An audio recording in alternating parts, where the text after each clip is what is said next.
Hola, ¿qué tal? Buenas tardes, jóvenes. Vamos a continuar con la materia de tópicos selectos de física.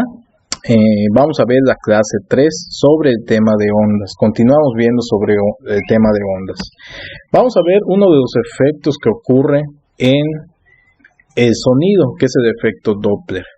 El efecto Doppler consiste en un cambio aparente de la frecuencia de un sonido durante el movimiento relativo entre el observador y la fuente sonora. Este fenómeno se aprecia claramente al escuchar la sirena de una ambulancia, pues notamos que el tono se hace agudo a medida que se aproxima y después se hace grave al alejarse.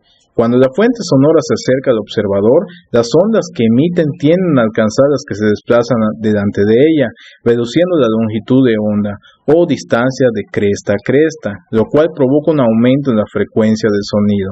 Por esa razón se escucha un sonido agudo. Al alejarse, la distancia entre las crestas aumenta y origina una disminución de la frecuencia. Debido a esto se escucha un sonido grave. Es decir, el efecto Doppler es el cambio aparente de la frecuencia del sonido. Nosotros podemos escuchar sonidos graves o sonidos agudos. ¿De qué forma? Vamos a suponer que nosotros nos encontramos parados aquí, estamos estáticos, y una ambulancia se va aproximando hacia nosotros. Conforme la ambulancia se va acercando, nosotros vamos a escuchar un sonido, en este caso, un sonido más agudo, ¿sí? Agudo. De tal forma que cuando nos cruce la ambulancia, en la parte, cuando nos llega a cruzar, ese sonido se convierte en un sonido grave. Eso se debe a que el sonido agudo se forma debido a que como la ambulancia se está desplazando con cierta velocidad, las ondas que se encuentran en la parte delantera de la ambulancia, las ondas de sonido, como que se tienden a contraer entre sí. Eso hace que la frecuencia aumente, y al aumentar la frecuencia, el sonido se torna agudo, ¿no? Y conforme la ambulancia se va alejando, pues acá, como se van alejando las ondas de sonido, se disminuye la frecuencia en esta parte posterior y el sonido se escucha de manera grave. Eso lo podemos ver acá en esta animación, ¿no? Cuando está estático, el motor del carro emite un sonido, ¿de acuerdo? O el carro emite un sonido. Estando estático, la parte de atrás y adelante es igual, pero conforme empieza a avanzar, vemos que aquí se contrae y aquí se expande. Veámoslo de nuevo. Avanza el coche, las ondas de sonido se contraen y acá se expanden. ¿Qué quiere decir? Que cuando está estático no pasa nada, pero conforme avanza se contrae, la frecuencia aumenta, se genera un sonido grave en la parte de adelante, sonido grave y sonido agudo. Eso es debido a la frecuencia, ¿de acuerdo? Ahora, ¿cómo podemos calcular la frecuencia aparente de un sonido que escucha un observador? En este caso tenemos dos situaciones. Una situación es cuando la fuente sonora está en movimiento, es decir, la ambulancia se encuentra en movimiento y el observador se encuentra en reposo. Entonces, para eso nosotros vamos a aplicar esta fórmula para poder hallar la frecuencia aparente escuchada por el observador. ¿De acuerdo? De la cual F apóstrofe es la frecuencia aparente escuchada por el observador. F es la frecuencia real del sonido emitido por la fuente sonora, en este caso cuando se encuentra estático, ¿no? Acá veamos que cuando se encuentra estático el coche, está emitiendo un sonido que es igual para ambos lados, ¿sí? Esa es la frecuencia real. B es la velocidad con la que se propaga el sonido en el aire, y V minúscula es la rapidez o magnitud de la velocidad con la que se mueve la fuente sonora, es decir, la ambulancia, ¿no? El signo menos de la expresión se utiliza si la fuente sonora se acerca al observador y el signo más es cuando se aleja de él, ¿de acuerdo? Ahora, si la fuente sonora permanece en reposo y el observador es quien se acerca a ella o se aleja de ella, se usa esta expresión Es decir, si la fuente, la ambulancia está parada y nosotros nos movemos, vamos a tener que utilizar esta expresión donde, en este caso, F es la frecuencia escuchada por el observador, de tal forma que B es la rapidez o magnitud de la velocidad que se propaga el sonido en el aire, B pequeña, con la cual se mueve el observador, ¿de acuerdo? Y la B grande, pues es otra vez la rapidez con la que se propaga el sonido en el aire, ¿sí? El signo más de la expresión se utiliza si el observador se acerca a la fuente sonora y el signo menos cuando se aleja de ella. Entonces estas dos fórmulas son las que se utilizan para calcular el efecto Doppler o la frecuencia escuchada por el observador, ¿de acuerdo? Esto es muy importante, jóvenes, porque esto tiene aplicaciones, ¿sí? Bueno, aquí, ¿qué sucede si la velocidad del objeto en movimiento se va acercando cada vez más a la velocidad del sonido o lo supera? ¿Qué escuchará el observador? Aquí, ¿qué sucede? Si el objeto que emite sonido está estático, o sea, no se está moviendo, es decir, la ambulancia está parada, así como ahorita, fíjense, aquí está parada. Lo que va a suceder que los frentes de onda se propagan de forma simétrica, alejándose de la fuente a una velocidad constante. Pues sí, veamos que cuando está estático el objeto, todos los frentes de onda se propagan de una manera constante en todos lados. Ahora, si la fuente de sonido se empieza a mover, ¿de acuerdo? En este caso, a una velocidad menor a la velocidad del sonido, es decir, acá nos ponen un ejemplo de 0.7 Mach. Un Mach es la velocidad del sonido, ¿de acuerdo? Entonces cuando dice 0.7 es 0.7 la velocidad del sonido. ¿Qué es lo que sucede? Los frentes de onda comienzan a acomodarse del lado derecho, lo que habíamos comentado, y queda más distanciado por el lado izquierdo. Entonces, ¿qué va a suceder?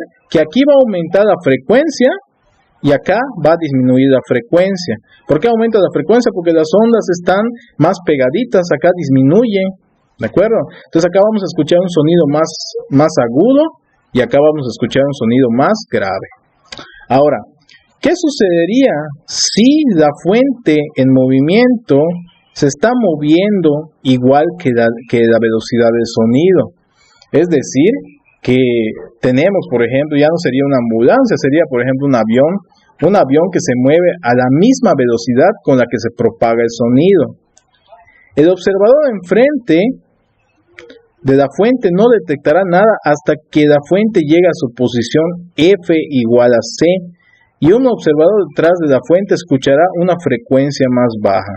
Es decir, que no va a detectar nada el observador cuando pase hasta que la fuente llegue a ser igual a la velocidad del sonido, ¿sí? Ahora, ¿qué sucedería si ahora el objeto movible supera la velocidad del sonido?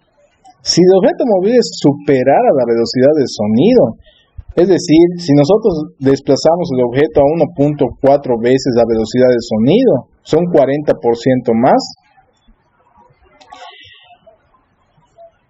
Lo que sucedería es que el sonido pasará ante un observador en reposo antes de que el observador oiga el sonido. Es decir, pasa el sonido y va a tener un retardo hasta que el observador lo va a poder escuchar, ¿sí? O sea, va a pasar el avión, pasa el avión y unos segundos después se va a escuchar el sonido. O sea, va a tener un retraso ese sonido.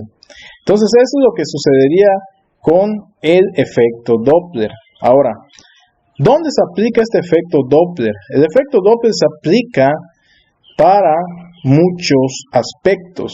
Uno de ellos es en astronomía, ¿sí? El efecto Doppler en astronomía, con astronomía podemos calcular si las nebulosas o las galaxias se alejan o se acercan mediante su frecuencia, ¿sí? Recordemos que si la frecuencia es baja, ¿de acuerdo? El objeto se está alejando, ¿sí? Lo que habíamos visto acá. La frecuencia es baja, es decir, están más separadas las ondas, el objeto se aleja. Y si la frecuencia es alta, el objeto se está acercando hacia la Tierra, ¿sí? Inclusive, estas frecuencias, jóvenes, emiten un tipo de radiación, ¿sí? Radiación en forma de luz, ¿sí? Entonces existe lo que es el corrimiento hacia el rojo, ¿sí? ¿Qué significa un corrimiento hacia el rojo? Que la galaxia se está alejando. O sea, si la frecuencia es baja, la tonalidad de la imagen va a ser roja. Y si la galaxia se está acercando, la tonalidad va a ser como azul. Entonces, en base a los colores podemos detectar si una galaxia se acerca o se aleja. Así miden los científicos la velocidad inclusive de las galaxias, ¿sí? Tanto la velocidad de las galaxias como para saber si ésta se acerca o se aleja, ¿sí? También se utilizan radares en imágenes médicas, ¿vale? En medición de velocidades, por ejemplo, los policías que miden el tránsito, ¿no? Que cuidan el tránsito, perdón. ¿Cómo miden la velocidad de un coche? Mediante un instrumento electrónico que mide la frecuencia debido al efecto Doppler. Así se puede medir la velocidad de un automóvil, ¿sí? Entonces el automóvil emana ondas sonoras y el dispositivo, pues lógicamente mide esas ondas sonoras. Entonces da la velocidad del automóvil. Y pues si te pasas del